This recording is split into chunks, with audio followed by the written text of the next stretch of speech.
Bismillah, Assalamualaikum warahmatullahi wabarakatuh. Alhamdulillah, wassalatu wassalamu ala rasulillah, wa ala alihi wa ashabihi wa man walah. Pada kesempatan yang berharga ini, yaitu di kegiatan MPLS atau Masa Pengenalan Lingkungan Sekolah, Bapak akan memperkenalkan kepada kalian, khususnya kelas 10, yang mengambil atau memilih jurusan Rekayasa Perangkat Lunak atau kompetensi Rekayasa Perangkat Lunak. Di sini, Bapak akan menjelaskan secara garis besar apa sih sebetulnya RPL itu. Apa sih sebetulnya rekayasa perangkat lunak itu. Kemudian, apa yang akan kalian pelajari selama 3 tahun di jurusan RPL. Dan, apa yang akan kalian dapati atau peluang apa saja sih ketika kalian menekuni bidang rekayasa perangkat lunak. Sebelum Bapak menjelaskan apa itu RPL, Bapak akan memperkenalkan diri dulu. Kalian boleh panggil Bapak dengan Pak Fahmi. Di sini, Bapak sebagai Kepala Kompetensi Rekayasa Perangkat Lunak di SMK Informatika Al-Irsyad Al-Islamiyah Kota Cirebon. Lalu, apa sih sebetulnya RPL atau Rekayasa Perangkat Lunak itu? Rekayasa perangkat lunak dalam bahasa Inggris disebutkan bahwa RPL atau Software Engineering itu adalah profesi yang mendalami cara-cara pengembangan software. Atau ringkasnya, di sini adalah orang-orang yang berprofesi mengembangkan, baik merancang, mengembangkan, atau membuat software atau aplikasi. Jadi, perangkat lunak atau rekayasa perangkat lunak yang diajarkan di sekolah kejuruan atau SMK itu mendidik ya siswa atau melatih siswa agar mereka mampu atau berkompeten membuat suatu aplikasi, ya, baik itu aplikasi mobile, Android, ataupun aplikasi berupa website. Jadi, aplikasi yang dibuat ini tentu aplikasi yang dibutuhkan oleh masyarakat atau dibutuhkan di dunia industri. Jadi, apa sih RPL? RPL itu adalah profesi orang-orang yang mengembangkan software. Intinya gitu ya. Ya. Nah, kemudian selama 3 tahun nanti, apa saja sih yang akan kalian pelajari? Nah, pertama, kalian akan mempelajari yang namanya Java. Ya, Java. Java ini adalah satu bahasa. Ya, jadi Java merupakan bahasa pemrograman yang mana Java ini adalah dasar atau pondasi bagi kalian yang akan menekuni atau menggeluti bahasa mobile atau Android. Ya, jadi dengan menggunakan bahasa Java ini, ya, kalian mampu untuk membuat aplikasi, baik itu aplikasi sederhana ataupun aplikasi kompleks dalam bentuk Android atau mobile. Nah, kalau kita lihat dalam 1 tahun terakhir, ya, ini bisnis developer atau bisnis pembuatan aplikasi itu sangat sangat mengalami perkembangan yang sangat pesat, ya. Coba kalian bayangkan, hampir di semua lini kehidupan itu sudah berubah, ya, dari menggunakan konvensional menjadi digital, ya. Nah, salah satu bahasa yang bisa digunakan untuk membuat aplikasi adalah Java. Nah, Java ini akan kalian dapati ketika kalian di kelas 11 dan 12, ya. Jadi kelas 11 dan 12 ini akan mempelajari bahasa pemrograman Java. Lalu apalagi yang akan kalian pelajari di jurusan RPL? Yang kedua adalah Android, ya, Android atau perangkat bergerak atau mobile. Nah, kalau kita perhatikan ya di perkembangan teknologi saat ini, ya, bahkan dari anak-anak sampai orang dewasa, ya, semuanya menggunakan handphone, ya, semuanya memegang handphone. Nah, kalau kalian tahu, untuk aplikasi yang akan ditanam atau dipasang di handphone, tentu aplikasi mobile, ya, kita sebut sebagai aplikasi mobile. Nah, salah satu bahasa atau salah satu tools atau perangkat Yang bisa digunakan untuk membuat aplikasi mobile adalah Android. Ya. Nah, nanti bisa kalian dapati untuk pelajaran atau materi tentang Android adalah di kelas 12 ya. Jadi karena di kelas 11 kita pondasikan di Java ya, di kelas 12 adalah kalian sudah menggeluti atau mempelajari materi tentang Android. Kemudian materi apa lagi yang kalian dapati di jurusan RPL? Materi berikutnya adalah materi tentang database atau penyimpanan data. Ya, ketika kalian mampu membuat aplikasi, mampu membuat software, tentu aplikasi atau software ini butuh tempat penyimpanan. Ya, tempat penyimpanan. Kalau dianalogikan, tempat penyimpanan ini adalah seperti lemari atau rak buku gitu ya. Nah, di dalam ilmu komputer atau teknologi informasi, tempat penyimpanan itu disebut database. Ya, nah, adapun yang akan kita gunakan di RPL, database yang dipelajari adalah menggunakan MySQL. Jadi bikin aplikasinya bisa, ya, bikin softwarenya bisa, tentu harus bisa juga mengolah tempat penyimpanannya. Maksudnya gimana? Bahwa aplikasi yang kita buat ini butuh tempat penyimpanan. Kita atur supaya tempat penyimpanannya ini cukup. Nah, maka itu yang akan kita pelajari di materi database ya. Jadi database ini sangat berguna bagi developer ya, khususnya mobile developer ya, di mana digunakan untuk menyimpan data pada aplikasi yang dibuat. Sehingga aplikasi yang dibuat ini bisa mengelola data dengan mudah ya, karena database ini fungsinya menyimpan data, mengolah data dan seterusnya ya. Kemudian materi apa lagi sih yang dipelajari di jurusan RPL? Materi yang keempat adalah tentang web page administrator. Jadi di dalam RPL kalian diberikan alternatif sebetulnya ya. Kalian diberikan pilihan. Kalian bisa membuat aplikasi berupa mobile ya, yang nanti akan ditanam di handphone atau Android. Yang kedua adalah aplikasi yang berbentuk web. Ya, sekarang ini hampir semua boleh dikatakan itu sudah memiliki web, ya, baik itu instansi ataupun bahkan toko gitu ya, ataupun personal, ya. Semua butuh media berupa website karena website ini dia merubah ya dari cara konvensional menjadi cara digital. Ya, contoh, kalau kita membaca koran, ya, dulu orang membaca koran bentuknya kertas. Nah, saat ini orang membaca koran cukup lewat internet. Nah, untuk membuka berita tersebut ya tentu butuh media yaitu website. Ya, jadi website ini digunakan untuk menampilkan halaman-halaman yang akan digunakan oleh si user, oleh si pengguna. Nah, di dalam pembuatan web ya atau web page ini ada beberapa materi atau pembahasan yang akan dipelajari. Yang pertama adalah kalian belajar tentang PHP. PHP di sini adalah bahasa pemrograman PHP ya. PHP singkatan dari PHP Hypertext Preprocessor. Jadi PHP ini akan kalian dapati di kelas 11 dan kelas 12 ya. Dengan bahasa PHP kalian akan mampu membuat aplikasi atau halaman web ya. Nah, kemudian yang kedua adalah CSS ya. Nanti kalian akan tahu apa sih itu CSS ya ketika kalian masuk di kelas 11 bertemu di mata pelajaran tentang web. Jadi CSS itu style atau tampilan desain halaman web. Jadi kalau kalian misal buka halaman website, di situ ada warna yang menarik ya, tampilan yang baik, tampilan yang bagus, enak dilihat. Nah, itu desainnya menggunakan CSS ya. Jadi PHP itu kerangka bahasa pemrogramannya, CSS adalah untuk mendesainnya. Jadi kerangka tersebut jadi terlihat menarik, terlihat bagus.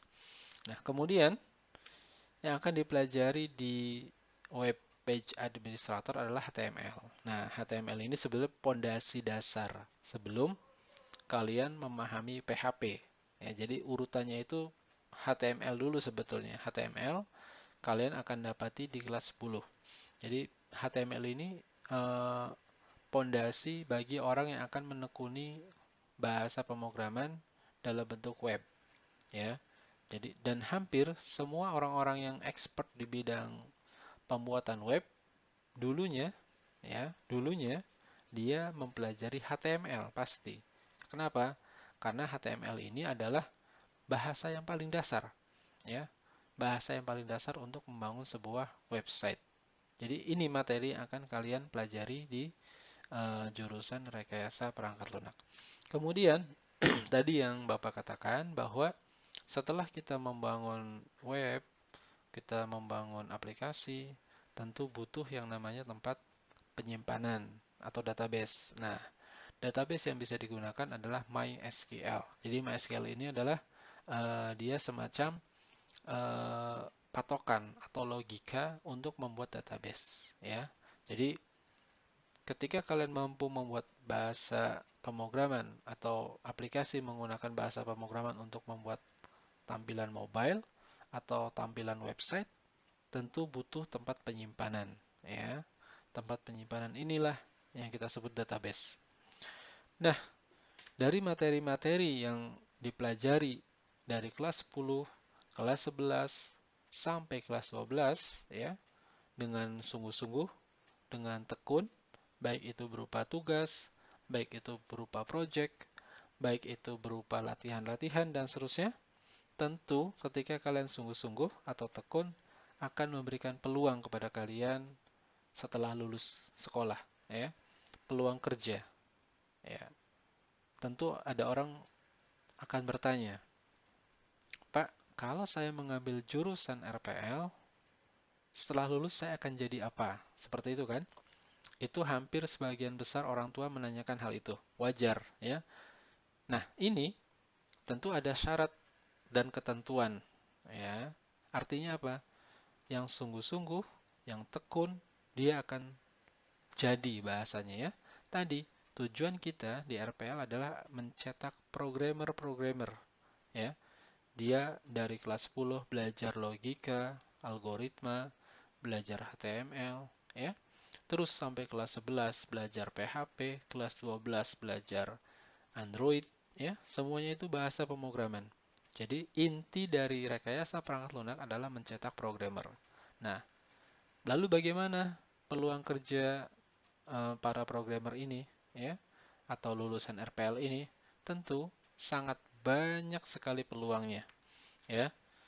Orang-orang RPL atau orang-orang yang menekuni bidang RPL tentu dia bisa menjadi sebagai mobile developer. Mobile developer adalah orang yang merancang khusus aplikasi mobile, ya, menggunakan Android, ya, kalau yang familiar atau yang lainnya, ya, bisa Android, ada Kotlin dan seterusnya. Nah, kemudian peluang kerjanya apa lagi sih sebetulnya yang menekuni bidang RPL adalah software testing, ya. Apa sebetulnya software testing itu? Software testing adalah orang yang tentu sudah berkompeten untuk menguji aplikasi, menguji perangkat lunak yang sudah dibuat oleh orang lain. Dia hanya menguji, ya. Tentu syarat menjadi penguji ya dia harus sudah mampu dulu, ya, sudah dikatakan berkompeten, baru boleh dikatakan sebagai penguji, ya. Dalam hal ini menguji atau mengetes dari aplikasi itu. Aplikasinya berjalan dengan baik atau tidak, ya, berfungsi dengan benar atau tidak dan seterusnya. Itu tugas dari software testing, ya. Dia hanya menguji atau mengetes aplikasi yang sudah dibuat. Kemudian yang ketiga, peluang jurusan RPL sebenarnya apa lagi sih? Ada yang berikutnya adalah profesi sistem analis. Nah, ini sistem analis adalah orang yang menganalisa sistem. Ya, tugasnya dia itu menganalisa sistem. Ya, maksudnya gimana? Misal, ada orang yang akan membuat aplikasi parkir, gitu ya. Nah, maka si sistem analis ini dia harus menganalisa ya, proses parkir itu kayak gimana ya. Kendaraan masuk pertama kayak gimana, apa saja yang dilakukan. Kemudian ketika dia memarkirkan kendaraannya, dihitung berapa lama, berapa jam, dan seterusnya, sampai kendaraan itu keluar dari tempat parkir. Nah, itu harus dianalisa. Maka itu adalah tugas dari analisis sistem. Ya. Jadi selain dia memahami tentang bahasa pemrograman, dia juga harus memahami logika sistem kayak gimana sih. Itu tugas dari analisis sistem. Nah, ini peluang profesi bagi jurusan atau lulusan jurusan RPL. Kemudian, peluangnya apa lagi sih sebetulnya di bidang RPL itu? Berikutnya yang keempat adalah alumni RPL atau lulusan RPL itu dia bisa menjadi database engineer atau database administrator. Tadi ya sudah kita bahas tuh bahwa aplikasi yang dibuat, website yang dibuat, sebagus apapun itu butuh tempat penyimpanan. Nah, tempat penyimpanan ini adalah database. Nah, sebelum digunakan tempat itu tentu harus dirancang dulu database yang benar tuh kayak gimana. Database ini nanti muat atau tidak yang dipakai oleh aplikasi tersebut. Nah, itu adalah tugas dari database engineer. Dia harus merancang database-nya dengan baik dan benar. Nah, di sini kita akan belajar juga database. Jadi, ketika lulus, kalian ya paham apa itu database, bagaimana merancang database, dan seterusnya. Dan ini ada profesinya, yaitu database administrator. Berikutnya, peluangnya apa lagi sih sebetulnya? Ketika kalian lulus dari RPL, ya, tentu tadi ada yang bisa bekerja di kantor sebagai programmer, ada yang di kantor sebagai sistem analis, dan seterusnya. Tapi perlu diingat bahwa lulusan RPL itu bisa juga bekerja sebagai freelancer, ya, atau freelance. Dia bekerja di rumah, ya. Dia menerima project dari orang luar, minta dibikinkan aplikasi, ya. Dia cukup bekerja di rumah, ya. Sehingga apa namanya? Ketika tidak bisa atau ketika tidak keluar rumah untuk bekerja di kantor, ya tentu lulusan RPL atau alumni yang sudah menekuni bidang pemrograman, dia juga bisa bekerja di rumah, gitu ya, atau freelancer. Nah, kemudian selain dari peluang-peluang tadi, ada pula jurusan RPL ini atau lulusan RPL ini dia juga bisa sebagai konsultan IT. Nah, ini keren ya. Kenapa? Karena dia yang memberikan pengarahan atau tempat konsultasi orang-orang yang menanyakan tentang IT. IT ini luas ya, jadi bisa berupa bagaimana sih membuat aplikasi ini, bagaimana sih memudahkan atau merubah proses konvensional menjadi proses digital dan seterusnya. Ini adalah tugas dari konsultan IT ya. Dan ini enak ya, dalam arti enak itu dia nggak perlu banyak bekerja, dia hanya memberikan masukan dan arahan. Itu adalah tugas dari konsultan IT. Jadi sebetulnya peluang kerja di bidang RPL itu sangat banyak sekali, sangat luas sekali, ya. Tentu tadi diiringi dengan skill, diiringi dengan kompetensi, ya. Oleh karena itu, yang sungguh-sungguh, yang tekun di bidang RPL, ya, dan tentu Bapak rasa tekun di semua bidang, ya pasti akan memberikan manfaat atau dampak yang baik bagi kalian. Ya, khususnya yang di sini adalah Bapak sedang menjelaskan RPL, tentu bagi yang kalian rajin, tekun, sering rajin latihan, rajin praktik untuk membuat aplikasi, tentu akan betul-betul menjadi programmer, ya, gitu ya. Baik. Kemudian, apa sih sebenarnya keuntungan jadi programmer itu? Ya, jangan sampai ketika kalian memasuki jurusan RPL, ya, karena hanya ikut-ikutan misal. Nah, itu jangan. Kenapa? Ya karena kalian akan rugi sendiri. ya, kalian tidak merasa menikmati, ya, tidak enjoy kalau kata orang, ya. Coba kalau kalian betul, ya, memilih jurusan RPL, kalian tekun, kalian sungguh-sungguh, ya, maka yang ada adalah ya tentu kalian akan menjadi seorang programmer yang benar, gitu ya. Karena banyak alumni kakak-kakak tingkat kalian dulu, alumni, kalau yang sungguh-sungguh pasti jadi, insya Allah, ya. Tentu menjadi ya programmer, dia bekerja di bidang IT dan seterusnya. Nah, apa sih sebenarnya keuntungan menjadi programmer itu? Ya, biar apa? Biar menggugah, ya, semangat kalian. Nah, keuntungannya sebagai programmer itu adalah peluang kerja lebih banyak. Coba kalian bayangkan sekarang industri-industri kreatif, ya, merubah konvensional menjadi digital, maka butuh user interface atau butuh antarmuka yang menghubungkan antara user dengan si penyedia layanan, ya. Maka siapa yang membuat? Tentu para programmer. Misal, kita membuat aplikasi antrian, ya, di rumah sakit, ya, gitu ya.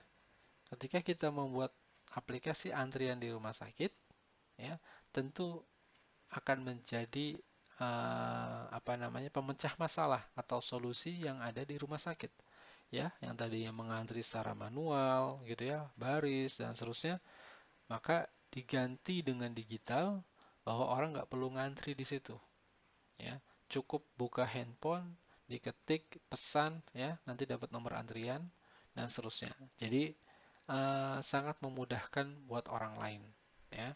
Jadi peluang kerja lebih banyak. Kenapa ya? Karena konvensional menjadi digital itu sedang marak sekarang, hampir di semua sisi kehidupan, ya, dari mulai ekonomi, perbankan, ya, kemudian organisasi, lebih-lebih politik dan seterusnya, ya, misal ada politik, gitu ya. Nah, ini uh, tentu butuh yang namanya perubahan konvensional menjadi digital, ya. Kemudian apa sih sebetulnya keuntungan menjadi programmer? Nah, ini masa depan lebih menjanjikan. Kenapa? Tadi, ya, karena zaman itu berubah, ya, dari konvensional ke digital, ya, dan pasti kepake tentunya. Ya, kepake dalam arti orang yang mempunyai skill di bidang programmer, orang yang mempunyai skill di bidang RPL, ya tentu dia bisa menyesuaikan, ya, tidak kekurangan dalam arti, ya, insya Allah seperti itu. Yang kemudian yang ketiga, apa sih sebenarnya keuntungan menjadi programmer? Ini penghasilan tinggi, ya, karena kenapa? Karena programmer itu bekerja menggunakan logika dia, ya, logika itu suatu pekerjaan yang sangat rumit, ya, sebetulnya. Ketika bisa dipecahkan, ya tentu ini suatu prestasi yang luar biasa. Dan biasanya ketika dia bisa memecahkan masalah itu atau dia bisa memberikan solusi itu, ya tentu ini kaitannya nanti dengan penghasilan, gitu ya. Nah, kemudian yang keempat, apa sih sebenarnya keuntungan menjadi programmer? Nah, ini. Kalian itu bisa membangun startup sendiri. Apa sih startup itu? Startup itu adalah industri di bidang digital, ya, yang mana rintisan dari nol terus sampai berjalan itu bisa kita lakukan sendiri, ya. Artinya kita bukan menjadi orang kantoran, tapi kita bisa membangun di tempat tinggal kita, misal, ya, membangun startup, ya, menerima proyekan dari luar dan seterusnya. Ini keuntungan menjadi programmer. Nah, itu yang dapat Bapak sampaikan, ya, secara garis besar, atau apa sih sebetulnya rekayasa perangkat lunak itu, ya, atau ringkasan boleh dikatakan seperti itu, ya, sehingga kalian untuk sekarang punya gambaran, ya, kalian akan mempelajari apa, ya, kalian akan mendapatkan peluang apa nanti setelah lulus, tentu dengan nilai yang cukup, ya, gitu. atau kalian bisa membuat lapangan kerja sendiri dan seterusnya. Tadi sudah Bapak sampaikan peluang-peluangnya juga. Nah, mudah-mudahan dari gambaran yang ringkas ini menjadi motivasi buat kalian, ya, khususnya kelas 10 yang memilih jurusan RPL atau rekayasa perangkat lunak. Ya, tentu semua diiringi dengan usaha dan doa. Ya, usahanya apa? Usahanya kalian mempunyai fasilitas belajar, yaitu usaha. Ya, ketika RPL ya berarti apa fasilitasnya? Fasilitasnya adalah laptop. Ya, minimal kalian ada fasilitas untuk mengembangkan skill kalian. Itu yang pertama. Yang kedua adalah selain fasilitas, tadi yang kedua adalah ketekunan, ya, rajin, ya. Kenapa? Karena fasilitas ada tanpa diiringi dengan ketekunan, ya, tentu tidak akan menghasilkan sesuatu, ya. Orang juga akan melirik ke orang yang mempunyai portofolio yang banyak, ya. Perusahaan akan melirik ke orang-orang atau programmer yang dia mampu membuat sampai jadi satu aplikasi. Nah, itu. Ya, jadi itu gambaran ringkasnya dari Bapak yang bisa Bapak sampaikan. Kurang lebihnya Bapak mohon maaf. Bapak tutup untuk pemaparan hari ini. Semoga kalian diberikan kesehatan, ya, khususnya buat anak-anak kelas 10 yang baru atau akan memasuki di gerbang SMK. Ya, Bapak cukupkan, Bapak akhiri. Billahi taufiq wal hidayah. Wassalamualaikum warahmatullahi wabarakatuh.